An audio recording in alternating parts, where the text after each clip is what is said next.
आज ज्या विषयावरती आपण बोलणार आहोत, तो विषय थोडासा डीप आहे आणि त्याचबरोबर तो विषय सामान्य माणसांसाठी खूपच महत्त्वाचा आहे. याचं कारण असं, म्हणजे मी मागच्या 15 वर्षापासून संगणक अभियांत्रिकी या क्षेत्रामध्ये काम करत आहे. 15-17 वर्ष आली आणि 15-17 वर्षामध्ये जेवढं मी आश्चर्यचकित झालो नाही, वेगवेगळे जे सायबर अटॅक्स आहेत, सायबर क्राईम्स आहेत, जे सायबर फ्रॉड्स आहेत, त्या फ्रॉड्स पैकी आज जो आपण डिस्कस करणार आहोत, तो फ्रॉड आज मी तुम्हाला सांगणार आहे. हे सगळं सांगायच्या अगोदर तुम्हाला मी एक छोटेसे 2-3 व्हिडिओज दाखवणार आहे. छोटे-छोटे व्हिडिओज आहेत. 1-1, 2-2 मिनिटाचे व्हिडिओज आहेत आणि ते व्हिडिओज खरं तर इंग्लिश भाषेमध्ये आहेत आणि ते व्हिडिओज ॲक्चुअली इंग्लिश भाषेमध्ये आहेत. म्हणून मला फोर्सफुली ते इंग्लिश भाषेमध्ये दाखवायला तुमच्यासमोर लागतंय. पण काळजी करू नका. जर इंग्रजी भाषामध्ये आपल्यापैकी काही ऑडियन्सला ती भाषा नाही समजली, तर त्याचा मी मराठीमध्ये अर्थ तुम्हाला क्लिअर कट सांगून देणार आहे. तर पहिला व्हिडिओ हा बघा. मी इथं प्ले करतो.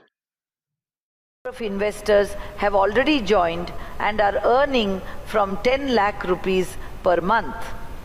Unfortunately, we are now forced to stop the registration as our team is no longer able to handle the influx of new clients.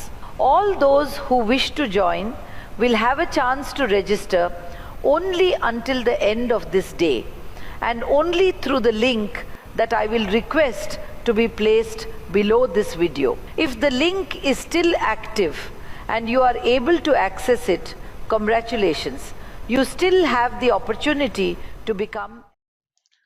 हा पहिला व्हिडिओ जो आपण बघितला, तो पहिला व्हिडिओ आहे नारायण मूर्ती यांच्या ज्या पत्नी आहेत सुधा मूर्ती यांचा. सुधा मूर्ती कोण आहेत? जी इन्फोसिस नावाची एक इंडियन IT कंपनी आहे, त्याचे को फाउंडर जे आहेत नारायण मूर्ती त्यांच्या पत्नी आहेत. आणि सुधा मूर्ती यांचे जावई ऋषी सुनक हे युनायटेड किंगडमचे पंतप्रधानही होते. आणि त्या व्यक्ती आहेत ज्याचा व्हिडिओ तुम्ही आता बघितला. म्हणजे ह्या व्यक्ती खूप मोठ्या पदावरती आहेत आणि खूप मोठ्या सेलिब्रिटीज आहेत. आता त्यांचा व्हिडिओ जेव्हा आपण बारीक निरीक्षण करून बघतो, तेव्हा त्या व्हिडिओमध्ये काय सांगतायत की त्यांनी एक अशी इन्व्हेस्टमेंट स्कीम बघितली आहे आणि त्या इन्व्हेस्टमेंट स्कीममध्ये त्यांनी 22,000 रुपये जर आपण गुंतवले तर तुम्हाला महिन्याला 5.5 लाख रुपये, 10 लाख रुपये, 8 लाख रुपये. आता ते व्हिडिओ टू व्हिडिओ डिफर करते. काही व्हिडिओजमध्ये 5.5 लाख रुपये सांगितलं होतं, काही व्हिडिओजमध्ये 10 लाख रुपये सांगितलं होतं. तेवढे तुम्हाला मंथली इन्कम मिळत जाईल. आणि तो व्हिडिओ बघा, म्हणजे तो व्हिडिओचा जो आहे तो सुधा मूर्तींचाच व्हिडिओ आहे. असं आपल्याला वरून जरी वाटत असेल तर तो व्हिडिओ सुधा मूर्तींचा नाही. हा व्हिडिओ जो बनवलाय त्या व्हिडिओमध्ये एक टेक्नॉलॉजी यूज करून तो व्हिडिओ बनवलाय आणि त्या टेक्नॉलॉजीचं नाव आहे डीप फेक. डीप फेक हे प्रचंड पोटेन्शियल असणारं तंत्रज्ञान आहे आणि हे तंत्रज्ञान यूज करून असे फेक व्हिडिओज तयार केले जातात आणि ते तुमचेही केले जाऊ शकतात, कोणाचेही केले जाऊ शकतात. त्यासाठी लागतं काय की तुमचे एक 4-5 इमेजेस, 10-15 इमेजेस, तुमचे फोटोज जर आपण गोळा केले आणि एखादा ऑडिओ आपण अगोदर स्क्रिप्ट लिहिली, त्या स्क्रिप्टला ऑडिओमध्ये कन्वर्ट केलं आणि त्या ऑडिओमध्ये कन्वर्ट केल्यानंतर फेस बदलता येतो आणि फेस बदलल्यानंतर तो व्हिडिओ हा मार्केटमध्ये रिलीज केला जातो. म्हणजे हा जो व्हिडिओ आता आपण बघितला, हा व्हिडिओ बघताना असं वाटतंय की हा व्हिडिओ सुद्धा मूर्तींचाच आहे आणि सहजासहजी आपला तो व्हिडिओ खरा आहे की खोटा आहे हे ओळखू येत नाहीये. पण हा व्हिडिओ 100% खोटा आहे. हा व्हिडिओ सुधा मूर्तीने कधी बनवलाच नाही आणि कधी ह्या विषयावर त्या बोलल्या सुद्धा नाहीत. About fake message with my face and my voice, investing money so that they get 20 times more, 30 times more, or whatever terms they give. It is all fake. It is all because of the AI and the cunning mind behind that. Please, all investors, I tell, I will never talk about investment anywhere, anytime. So whenever you see my face and investment, don't do that. I earnestly request you not to do. It's a hard-earned money. Think over it. Go to a bank or go to somewhere and get it clarified, and then only you should do. But in my case, if my face with my voice and investment of money, that means it's a fake news. Don't do and hurt yourself. I also feel bad about it. धन्यवाद. जय हिंद. वंदे मातरम. मग हा video मार्केटमध्ये कसा आला? बरं, हा video फक्त सुधा मूर्तींचाच आला का? याचं उत्तर आहे नाही. कारण असे व्हिडिओज वेगवेगळ्या मोठमोठ्या लोकांचे असे व्हिडिओज बनवले जातात. दुसरा व्हिडिओ मी तुम्हाला आता दाखवतो. दुसरा व्हिडिओ बघा. Urgently check your bank account right now. If you are already a Quantum AI user, 90,000 rupees profit has been credited to your account today. Yes, it's real, not a mistake.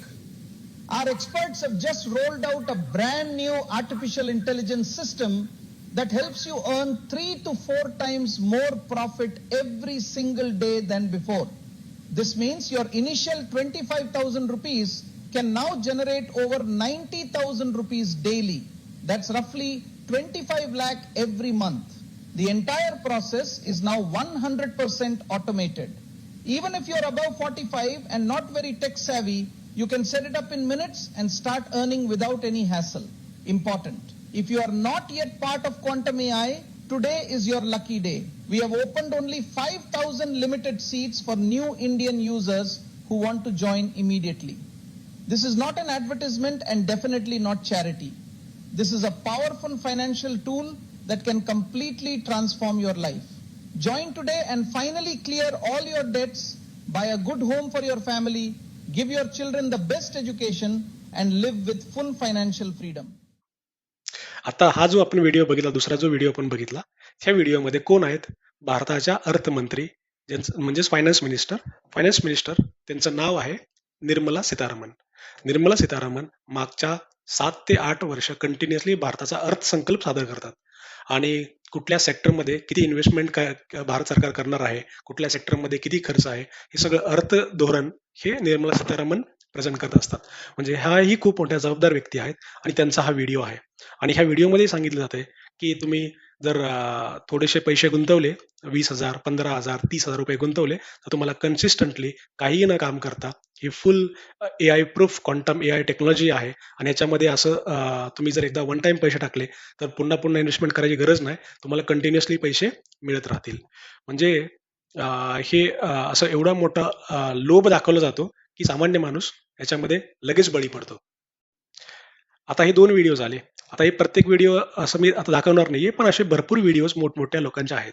मग Mukesh अंबानींचा video आहे, विराट कोहलींचा video आहे, Sachin तेंडुलकरांचा video आहे, जे RBIचे जे governor होते शक्तिकांत दास, त्यांचाही तो video आहे. जर आपण थोडंसं इंटरनेटवर चेक करून बघितलं की डीप फेक टेक्नॉलॉजी, तर तुम्हाला याच्यावरती खूप काही गोष्टी मिळू शकतात. तर सोप्या भाषेमध्ये डीप फेक टेक्नॉलॉजी म्हणजे काय, की एक AI टेक्नॉलॉजी आहे ज्याने एखाद्याचा चेहरा, एखाद्याचा आवाज किंवा एखाद्याचा पूर्ण व्हिडिओ हा असा तयार केला जातो की तो आपल्याला असं वाटतं की ते 100% खरं आहे आणि तो व्हिडिओ 100% खोटा असतो. आपल्याला सहजासहजी ओळखायला येत नाहीये. काही अंशी आपण ओळखूही शकतो, पण सगळ्याच वेळेस ही गॅरंटी देता येत नाही की आपल्याला तो 100% ओळखता येईलच असं. बरं, ह्या टेक्नॉलॉजीने फक्त व्हिडिओज तयार केले जातात का? नाही. तुम्ही ह्या टेक्नॉलॉजीजने तुमचा फक्त ऑडिओ क्लिप्स सुद्धा तयार केले जातात. ह्या टेक्नॉलॉजीने फोटोज पण तयार केले जातात. ह्या टेक्नॉलॉजीने पूर्ण कॉन्व्हर्सेशन जे पॉडकास्ट वगैरे असतात, ते पॉडकास्ट वगैरे सुद्धा तयार केले जातात. आणि ह्या टेक्नॉलॉजी करण्यापाठीमागचा उद्देश काय असतो? जे लोक असं व्हिडिओज तयार करून पाठवतात, त्यांचा उद्देश काय असतो? तर उद्देश फक्त एकच असतो की यातून पैसा मिळवणे. कसा पैसा मिळवला जातो? तुम्हाला याच्याबद्दल मी थोडंसं सांगतो. उदाहरणार्थ, ज्यावेळेस तुम्हाला सांगितलं जातं की अशा एका स्कीममध्ये पैसे इन्व्हेस्टमेंट करा आणि इन्व्हेस्टमेंट केल्यानंतर तुम्हाला चांगला परतावा मिळेल, सामान्य लोक अशा स्कीमला भाळतात आणि ते त्याच्यामध्ये इन्व्हेस्टमेंट करायला चालू करतात, त्याच्यामध्ये पैसे गुंतवायला चालू करतात. मुंबईमधले एक प्रसिद्ध डॉक्टर आहेत, त्यांनी 7 लाख रुपये याच्यामध्ये इन्व्हेस्टमेंट केले आणि त्यांनी तो जो इन्व्हेस्टमेंट केली त्याच्या अगोदर असाच व्हिडिओ बघितला होता, मुकेश अंबानींचा व्हिडिओ बघितला होता आणि त्या व्हिडिओमध्ये त्यांनी 7 लाख रुपये ते गमावले. अशा कितीतरी केसेस आपल्याला इंटरनेटवरती बघायला मिळतील.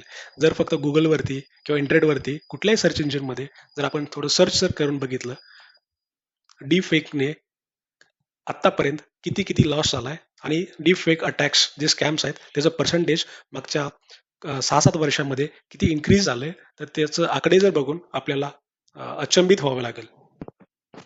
नुसत्या अमेरिकेमध्ये 2020 पासून आत्तापर्यंत जे FBI आहे, जी इन्व्हेस्टिगेशन करणारी एक संस्था आहे अमेरिकेची, त्यांच्याकडे ज्या केसेस रजिस्टर्ड झाल्यात त्या केसेस 4.2 मिलियन आहेत. 1 मिलियनचा अर्थ होतो 10 लाख, म्हणजे 4.2 मिलियन म्हणजे 42 लाख केसेस याच्यामध्ये रजिस्टर्ड झाले, असे स्कॅम्स रजिस्टर्ड झालेत. आणि ह्या सगळ्या गोष्टीमध्ये जे लॉस झाला आहे तो साधारणतः $50 बिलियन लॉस झाला आहे. $50 बिलियन हे जर आपण इंडियन करन्सीमध्ये कन्वर्ट करायला गेलो तर ते आकडे होते साधारणतः 5,000 कोटी. 5,000 कोटींचा लॉस फक्त अमेरिकेमध्ये झाला आहे. आता तुम्हाला मी दुसरा एक रिपोर्ट दाखवतो, जो ग्रँड व्ह्यू रिसर्च नावाची एक फर्म आहे, त्यांनी तो रिपोर्ट तयार केला. त्यांनी जो डीप फेकचा जे मार्केट आहे त्याचं अनालिसिस केलं आणि त्याचं प्रेडिक्शन्स जे प्लॉट केलं, तर ते हे आपल्या समोर आहे बघा. तर ते प्रोजेक्शन्स 2018 पासून 2030 पर्यंत आहे. आपण आहे 2026 मध्ये आणि ह्याचा ग्राफ आहे ना, ग्राफ असा वर चाललाय. म्हणजे पुढच्या प्रत्येक वर्षामध्ये जो बार दिसतोय, बारची साईज वरती वरती चालली आणि ते लिनियर ग्रोथ नाहीये, एक्सपोनेन्शियल ग्रोथ आहे. आणि एक्सपोनेन्शियल ग्रोथ असेल तर याच्यामध्ये याचा अर्थ असा होतो की याची वाढ एक्सपोनेन्शियल प्रचंड वेगानं होत आहे. आणि हे अटॅक्स, हे सायबर क्राईम्स फक्त भारतात होत आहेत असं नाही. भारतामधील प्रत्येक राज्यामध्ये तर अशा केसेस रिपोर्ट केल्या जातातच.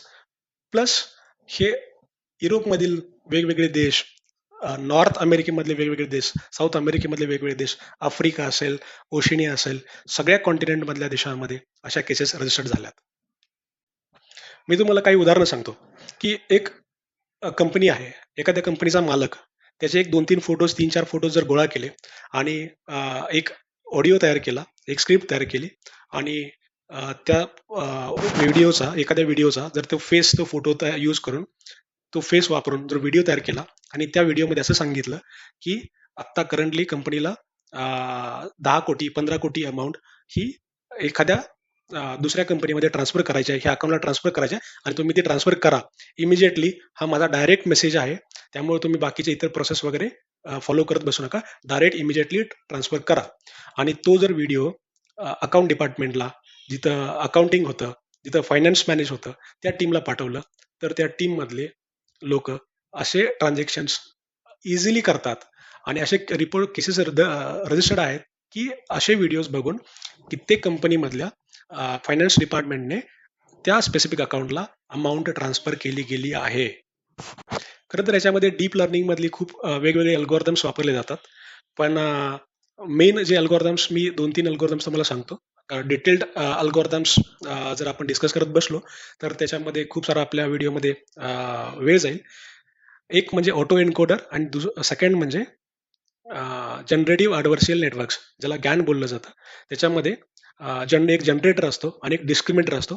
जनरेटर असे सॅम्पल्स डेटा यूज करून नवीन असे व्हिडिओज तयार करतो आणि त्याच्यामधला नॉईज कमी करायचं काम हे तुमचं डिस्क्रिमिनेटर करतो. आणि जो तयार झालेला व्हिडिओ आहे त्याच्यामधला नॉईज जर कमी कमी करत गेलं तर ओरिजिनल व्हिडिओ सारखा ॲट द एंड जे आपल्याला आउटपुट मिळणार आहे ते आउटपुट त्या टाईपचं मिळत जातं. आणि असे व्हिडिओज, ऑडिओज, इमेजेस तयार केल्यानंतर सोशल मीडियामध्ये मी पर्सनली किती वेळा तरी सोशल मीडियावरती, मग ते व्हॉट्सअपला असेल, मग ते फेसबुकला असेल, मग ते यूट्यूबला असेल, मग ते इंस्टाग्रामला असेल, मग ते इतर वेगवेगळ्या प्लॅटफॉर्म्सवरती असेल, वेगवेगळे व्हिडिओज वेगवेगळ्या सेलिब्रिटींचे इथे हे केले जातात. भारतामध्ये अशाही केसेस रजिस्टर केल्या गेलेल्या आहेत की जे वृद्ध आई वडील आहेत त्यांना त्यांच्या व्हॉट्सअपवरती एक मेसेज येतो, त्याच्यामध्ये एक व्हिडिओ फाईल असते आणि ती व्हिडिओ फाईल ज्यावेळेस मोबाईलवरती येते त्याच्यावरती त्यांच्या मुलाचा व्हिडिओ असतो आणि मुलाचा व्हिडिओ चा फेस असतो आणि तो असा रडत असतो आणि तो असं बोलत असतो की बाबा माझा ऍक्सिडेंट झालाय, मला 3 लाख पाठवा, 5 लाख पाठवा, 6 लाख पाठवा. तर त्यावेळेस जो ऑडिओ व्हिडिओ हे सगळं बघितल्यानंतर असं वाटतं की तो मुलगा आपलाच आहे. मग कधी कधी मुलं असतात, कधी कधी मुली असतात, कधी कधी भाऊ घरातील आपले नातेवाईक असतात. मग हा व्हिडिओ अशा प्रकारे बनवले जातात. आणखी याच्यामध्ये एक गोष्ट अशी की सोशल मीडियामधले फोटोज शक्यतो मुलींचे किंवा स्त्रियांचे यूज करून त्यांचा असा व्हिडिओ तयार केला जातो, त्यांचा चेहरा बदलला जातो आणि चेहरा बदलून तो व्हिडिओ तयार केल्यानंतर महिलांना, स्त्रियांना किंवा मुलींना असं ब्लॅकमेल केलं जातं की हा व्हिडिओ इंटरनेटमध्ये आम्ही लीक करून देऊ, नसेल तर तुम्ही आम्हाला एवढे एवढे पैसे पाठवा किंवा आणखी बाकी काही गोष्टी करा.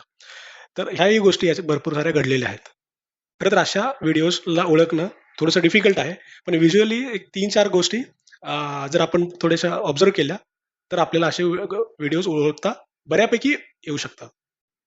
माणसाचा जो आवाज नॅचरली त्याच्यामध्ये थोडंसं आवाज मध्ये चढ असतात, कधी उतार होतात, कधी चढ होतात, परत उतार होतात. तो टोन आणि रोबोट जो आपण जसा बोलतो त्याचा टोन हे एकदा पहिल्यांदा चेक करून बघा. जर तुम्हाला रोबोटिक टोन वाटत असेल तर तो व्हिडिओ किंवा ऑडिओ डीफेकने बनवला गेलेला आहे असं असू शकतं. दुसरी गोष्ट, चेहऱ्यावरती वेगळीच चमक असते आणि ज्यावेळेस तो ऑडिओ आणि व्हिडिओ आपण बघत असतो त्यावेळेस ओठाची जी हालचाल आहे आणि आवाजमध्ये जे आपले शब्द आहेत, स्टेटमेंट्स आहेत, ते स्टेटमेंट आणि ओठ हे प्रॉपर मॅच होत आहेत का बघा. जर मॅच होत नसतील तर कदाचित तो व्हिडिओ डीफेकने बनवला गेलेला असू शकतो. चेहऱ्यावरचे एक्सप्रेशन्स बारीक ऑब्झर्व करा. चेहऱ्यावरचे एक्सप्रेशन्स जर ऑडिओ आणि आपल्या लँग्वेज, वाक्यरचना आणि सेंटेन्सला मॅच होत नसेल तर तो व्हिडिओ हा डीफेकनं बनवला गेलेला असू शकतो. त्याचबरोबर व्हिडिओमधले डोळे व्यवस्थित ऑब्झर्व करा. डोळे नॅचरली वाटत आहेत का बघा. आणि जर डोळे नॅचरली वाटत नसतील तर कदाचित तोही व्हिडिओ डीफेकने बनवला गेलेला असू शकतो. त्यामुळं असे व्हिडिओ जरी आपल्याला मोबाईलवरती व्हॉट्सअपमधून आले किंवा इतर मार्गाने आले तर डायरेक्टली विश्वास न ठेवता आधी व्हेरीफाय करा की खरंच तो व्हिडिओ जेन्युन आहे, ओरिजिनल आहे की हा व्हिडिओ खोटा आहे. वेगवेगळ्या नेत्यांची भाषणं सुद्धा आजकाल इलेक्शन्समध्ये अशी डीफेकनं बनवली गेलेली आहेत.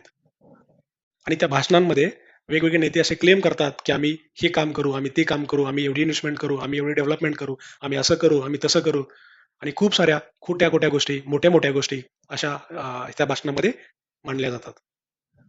असे व्हिडिओज, ऑडिओज किंवा इमेजेस जर आपल्याला बघायला मिळाले तर सायबर क्राईमला रिपोर्ट करायला विसरू नका. सायबर क्राईमचा टोल फ्री नंबर असतो 1930 आणि सायबर क्राईमची ऑफिशियल वेबसाईट आहे cybercrime.gov.in.